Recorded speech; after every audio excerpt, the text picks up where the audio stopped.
Cuando pensamos en Wade Wilson, todos pensamos en Deadpool, el famoso personaje de cómic del universo cinematográfico Marvel, ¿verdad? Pero esto no es una crítica cinematográfica. Vamos a analizar los brutales asesinatos cometidos por un Wade Wilson de la vida real en un corto periodo de tiempo. Se le llama el asesino de Deadpool por la similitud del nombre. La historia de Wade Wilson se remonta a una infancia y juventud problemáticas.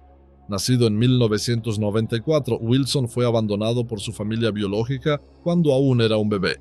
Su vida familiar fue turbulenta. Estas experiencias contribuirían a que se criara como una persona problemática. Su padre biológico, Stephen Testasekka, solo tenía 14 o 15 años cuando nació Wilson.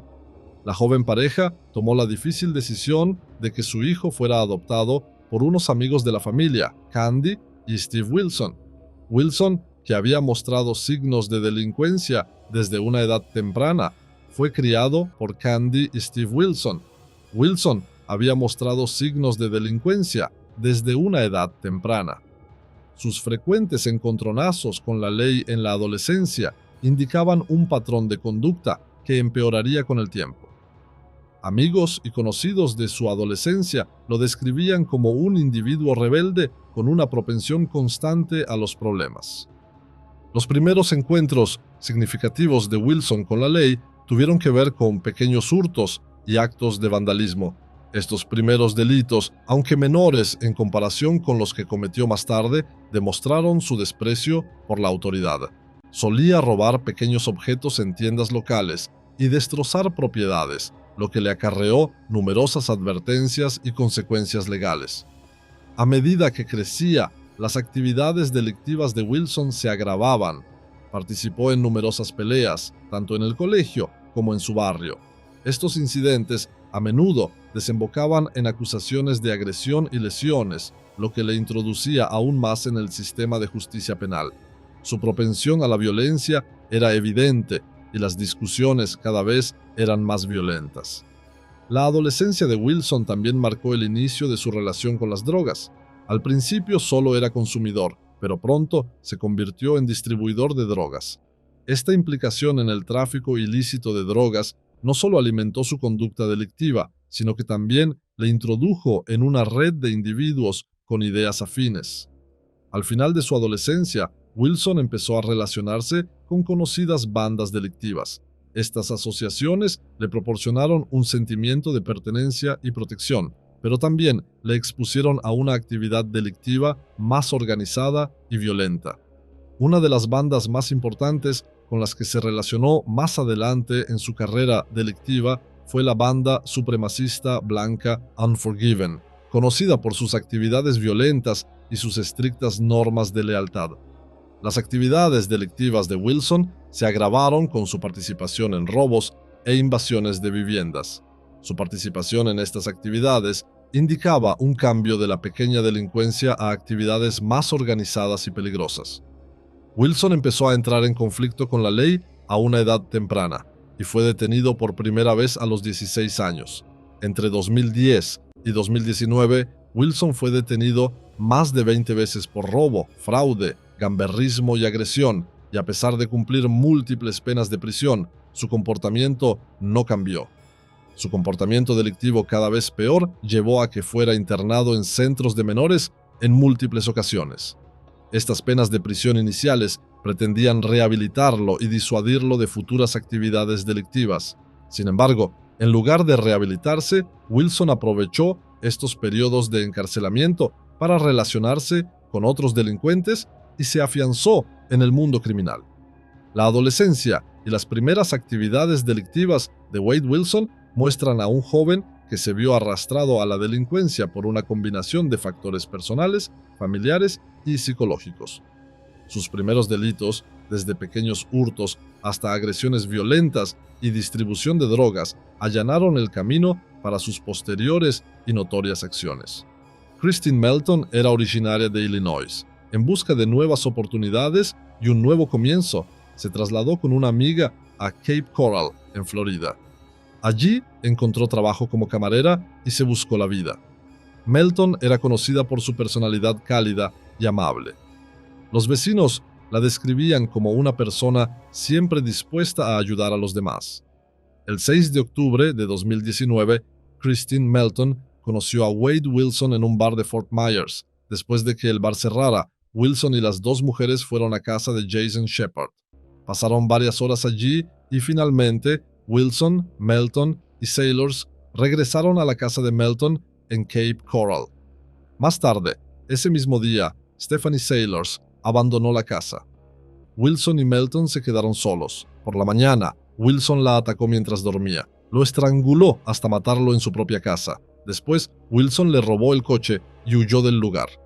La vida de esperanza y alegría de Christine Melton terminó trágicamente a causa de un acto de violencia sin sentido. Melton fue encontrada muerta en su casa con su gato esperando a que despertara. Wade Wilson condujo el coche robado de Melton para encontrarse con su novia, Melissa Montanez. Como Melissa no subió porque se dio cuenta de que el coche no era suyo, Wilson atacó a su novia. Por suerte, Melissa consiguió escapar de este hombre. Sin embargo, su siguiente víctima no podría escapar. Diane Ruiz, de 43 años, era una buena madre.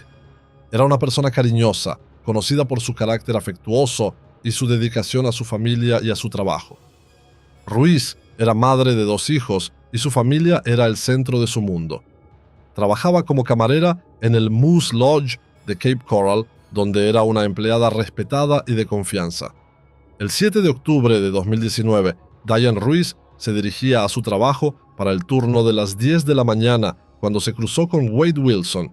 Wilson, que acababa de matar a Christine Melton, le pidió a Ruiz la dirección de una escuela cercana y la condujo al coche robado de Melton. Diane Ruiz se subió al coche y le dio indicaciones. Sin embargo, se dio cuenta de que algo no iba bien al cabo de un rato. Cuando Ruiz intentó salir del coche, Wilson la atacó con una brutalidad inimaginable. Primero la golpeó y luego la estranguló. Arrojó a Ruiz del coche y la atropelló repetidamente. Su cuerpo fue hallado 3 días después en un campo. Wade Wilson había cometido 2 asesinatos en rápida sucesión. Tras cometer los asesinatos, llamó muchas veces a su padre biológico, Steven Testaseca. Durante estas llamadas le explicaba con todo lujo de detalles sus crímenes. Como si hubiera hecho algo muy bueno, informaba alegremente de sus crímenes a su padre. Stephen, perturbado por las confesiones de su hijo, al principio no creía lo que éste le decía, pero decidió ponerse en contacto con la policía. Le preguntó a Wilson dónde estaba. Entonces le dijo que no fuera a ninguna parte y que le enviaría un taxi. Stephen llamó a la policía en ese momento y dio un paso importante para la detención de su hijo. Así, Wade Wilson fue capturado por la policía el 8 de octubre de 2019, un día después de los asesinatos. Quizás más personas habrían perdido la vida si el padre Stephen no hubiera presentado dicha denuncia. Tras su detención, Wade Wilson confesó a los detectives que investigaban el caso haber cometido 2 asesinatos. También dijo que lo volvería a hacer. Entonces fue llevado a la cárcel del condado de Lee bajo arresto hasta el comienzo del juicio. Mientras esperaba el juicio por asesinato en la cárcel del condado de Lee, Wilson elaboró un plan para fugarse. Wilson y su compañero de celda, Joseph Katz, se propusieron escapar de la prisión. Wilson fue el principal planificador del intento de fuga. Wade Wilson sabía que podía enfrentarse a la pena de muerte, ya que todavía estaba disponible en Florida. El plan de Wilson era quitar la ventana de su celda y escapar. Los agentes descubrieron que el marco metálico que sujetaba la ventana había sido retirado y que el cristal de seguridad presentaba varias grietas. Los testigos declararon haber oído ruidos de golpes procedentes de la zona de celdas durante varios días antes del descubrimiento. Además de manipular la ventana, Wilson había intentado organizar una huida en coche. Se encontró una nota firmada con el nombre de Wilson que revelaba sus esfuerzos por coordinar la fuga con otros reclusos. En la nota, programaba que el coche estuviera listo a la 1 o las 2 de la madrugada del día siguiente. El intento de fuga de Wilson se complicó aún más por sus presuntos vínculos con la banda carcelaria supremacista blanca Unforgiven. Fundada en el sistema penitenciario de Florida en 1986, la banda es conocida por sus actividades violentas y sus estrictas normas de lealtad y hermandad. Sus miembros suelen utilizar el símbolo numérico 21212, que representa unidad, hermandad y lealtad. La participación de Wilson en esta banda también destapó la actividad de las bandas dentro del sistema penitenciario. El intento de fuga fue frustrado y Wilson se enfrentó a cargos por intento de fuga y daños criminales. La fiscalía presentó un caso contra él en el que hacía especial hincapié en sus brutales acciones y en su falta de remordimientos. El testimonio de varios testigos, entre ellos el padre de Wilson y antiguos conocidos, reveló que se trataba de un hombre movido por el deseo de poder y control. La ayudante del fiscal, Sarah Miller, hizo hincapié en la naturaleza horrenda de los crímenes, afirmando que ambos asesinatos fueron particularmente atroces, brutales y crueles.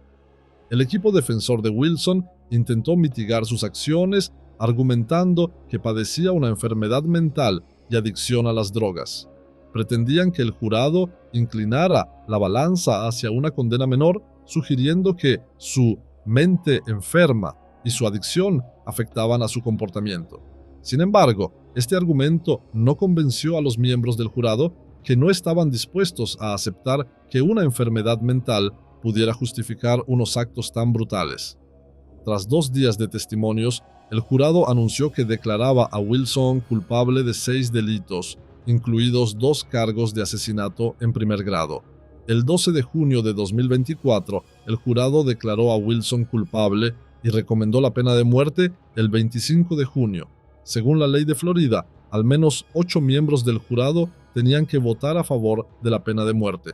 En el caso de Wade Wilson, este número ya se había alcanzado. El veredicto en el caso de Wade Wilson se anunció recientemente, el 28 de agosto de 2024. El juez siguió la recomendación del jurado y condenó a muerte a Wilson, de 30 años. En Florida, los condenados a muerte tienen derecho a elegir el método de ejecución. Wilson tendrá que elegir entre la silla eléctrica o la inyección letal. Tras el veredicto, Wilson fue trasladado al corredor de la muerte, donde esperó el día de su ejecución. Según la legislación estadounidense, la pena de muerte no se aplica de inmediato. Por tanto, Wilson puede seguir viviendo en prisión durante muchos años. Durante los 5 años que estuvo en prisión, recibió miles de cartas. Las mujeres que se sentían atraídas por su rostro tatuado le enviaban cartas constantemente. Incluso hubo cartas que aconsejaban al juez que no tomara una decisión basándose en su cara tatuada. Wilson tenía tatuada en la cara una sonrisa de bufón y una esvástica, el signo de los nazis. El juicio de Wilson también atrajo gran atención en las redes sociales, donde los usuarios expresaron su desdén por la aparente falta de remordimiento de Wilson. Las descripciones de Wilson como engreído y sonriente ante el tribunal se hicieron virales. Tras el juicio, la exnovia de Wilson, Kelly Matthews, también habló con los medios de comunicación sobre el comportamiento violento de Wilson. Matthews, que afirmó que Wilson la agredió sexualmente en febrero de 2019, dijo que no se presentaron cargos a pesar de las lesiones visibles y las agresiones sexuales. Matthews criticó el sistema, alegando que si sus acusaciones se hubieran tomado en serio, se podrían haber evitado los asesinatos de Ruiz y Melton.